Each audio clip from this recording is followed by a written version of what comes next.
मुख्तसर वक्त में हमारी दावत को कबूल करके तशरीफ लाए हैं। आपका बहुत बहुत इस्तकबाल, बहुत बहुत इस्तकबाल।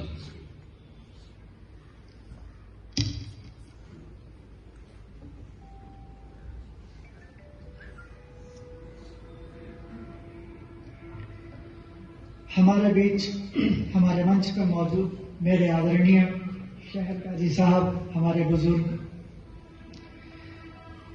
मंच के सामने बैठे हमारे सभी साथीगण, हमें आज के कार्यक्रम की दावत देने वाले मौलाना अंसार साहब, अक्सर ये होता है कि बोलने के बाद, भाषण के बाद आदमी धन्यवाद कहता है, लेकिन मैं सच में बड़े हृदय से भाषण की शुरुआत ही धन्यवाद से करना चाहूंगा कि आप लोगों ने मुझे और अब सभी को ऐसा अवसर मिला कि हम यहां मिले, बैठे। पहचान वही पुख्ता होती है जिसमें अलग अलग कोई पहचान ना हो। गंगा जमनी में भी कुछ ना कुछ अलग है ना, लेकिन जब हम समुद्र की बात करते हैं तो उसमें कोई पहचान नहीं है, लेकिन सबसे बड़ी पहचान वही है, वो विशाल जलराशि जिसकी कोई तुलना नहीं है। हम भी अब गंगा जमनी से ऊपर उठ के समुद्र बने, भारत का समुद्र बने। हमारी अपनी अपनी अवधारणा हो सकती है देश को देखने की। हो सकता है मैं देश को मां के रूप में देखूं, हो सकता है आपकी अपनी धार्मिक रिवायतें जो कहती हों आप उसी रूप में देखें। मुझे कोई ऐतराज नहीं है और ना आपको ऐतराज होना चाहिए, लेकिन जब हम देश को सर्वोच्च रखेंगे तो यकीन मानिए हमारा धर्म हमेशा सुरक्षित रहेगा। जिनके धर्मों पे आंच आई है, कहीं ना कहीं आप ध्यान से हिस्ट्री पढ़ो, उनका देश पहले बर्बाद हुआ है, बाद में उनका धर्म बर्बाद हुआ है। तो हमेशा याद रखें, जो अनुभूति मुझे हो रही है आप उसकी कल्पना नहीं कर सकते, क्योंकि मंच पे हैं। अगर वाकई में हम भाव विभोर हो जाए तो हम ठीक से बोल नहीं सकते, क्योंकि गला रूंध जाता है। कुछ वैसी स्थिति है। रामपुर की तो मैं कहूंगा, मैं 1980 में रामपुर में आया, मेरे फादर सीआरपीएफ में थे, यादवरी करते हुए जब रामपुर में आए तो हम सिर्फ इसलिए यहां के हो गए क्योंकि यहां से जाने का मौका ही नहीं मिला, मन ही नहीं किया कि यहां से छोड़ के कहां जाएं। सिर्फ इसलिए शुरुआत में आके हमने किसे देखा होगा, हम सीआरपीएफ के लोग जब हमने बाहर मकान बनवाया तो राजमाता फार्म पे मकान बनवाया, वो कौन लोग थे, वो कैसे लोग थे जिनकी वजह से हमें लगा कि यार यहां रुकना चाहिए। हमें कभी अजान ने परेशान नहीं किया। क्यों नहीं किया? क्योंकि उसके भीतर की पवित्रता हमको दिख रही थी। हमको नहीं लगा कि इसने कभी हमें डिस्टर्ब किया। हम भी रब जगह करते थे। हाँ, कभी किसी ने आके कह दिया होगा कि किसी खास समय पे जरा ध्यान रखना, क्योंकि हमें नहीं पता था। वही रिवायतों की बात है, हमें आइडिया नहीं है। यहां तक कि ये गलतियां बहुत लोग करते हैं, क्षमा कीजिएगा, कि मुहर्रम की मुबारकबाद दे देते हैं, लेकिन उनके मन में तो आपके प्रति श्रद्धा ही होती है ना।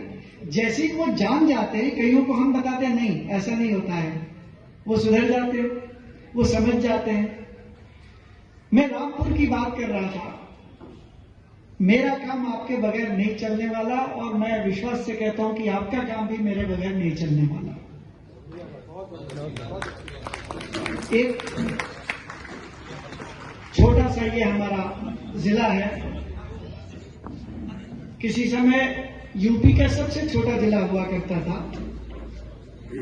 हम लोग जिले के मजे ले रहे हैं और अपने गांव देहात जैसे वातावरण में रह रहे हैं, सिर्फ इसलिए कि हमको दीन दुनिया से उतना ज्यादा मतलब नहीं है। अपना आप भी करो, हम भी करें। इस तरह के आयोजन हमें मिलने जुलने का अवसर प्रदान करते हैं।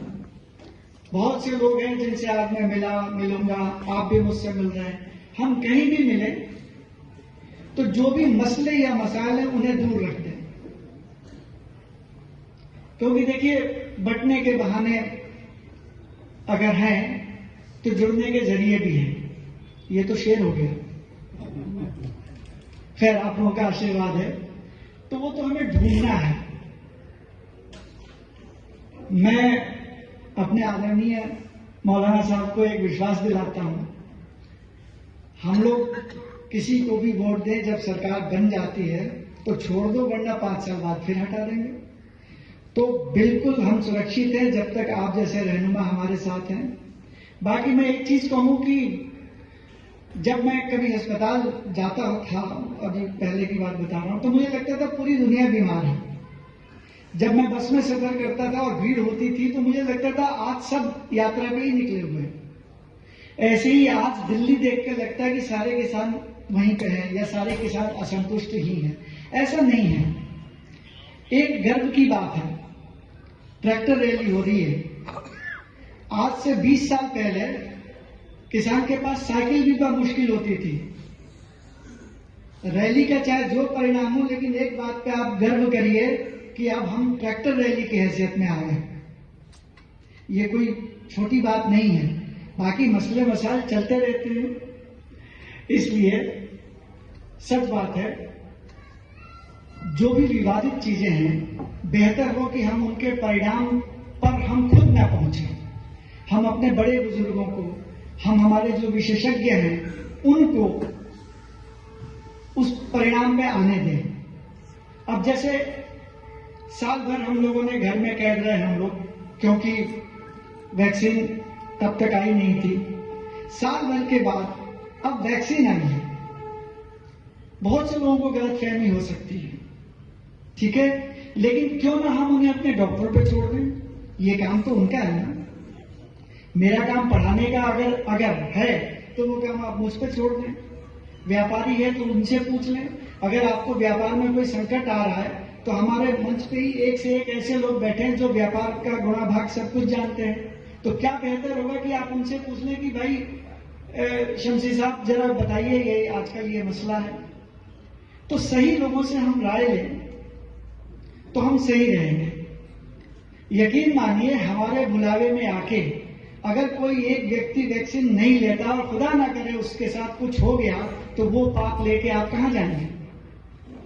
मैं अभी भी मैं खुद कोई निर्णय नहीं दे रहा हूं, लेकिन चूंकि मेरा यह मानना है कि डॉक्टर का काम डॉक्टर का है, वो कह रहे हैं तो मान लो। तो बस यही संदेश देना था। प्रसन्नता है, बेहतर हो कि ऐसे मौके हम और निकालें। 15 अगस्त 26 जनवरी तो है ही, कभी 10-10 लोगों के समूह में कुछ खिला पिला भी दीजिए, दावतों में बैठना हो जाया करेगा। तो मैं इसी प्रसन्न मन के साथ आप सबसे विदा लेता हूं। आप सबको प्रणाम करता हूं। बहुत बहुत धन्यवाद।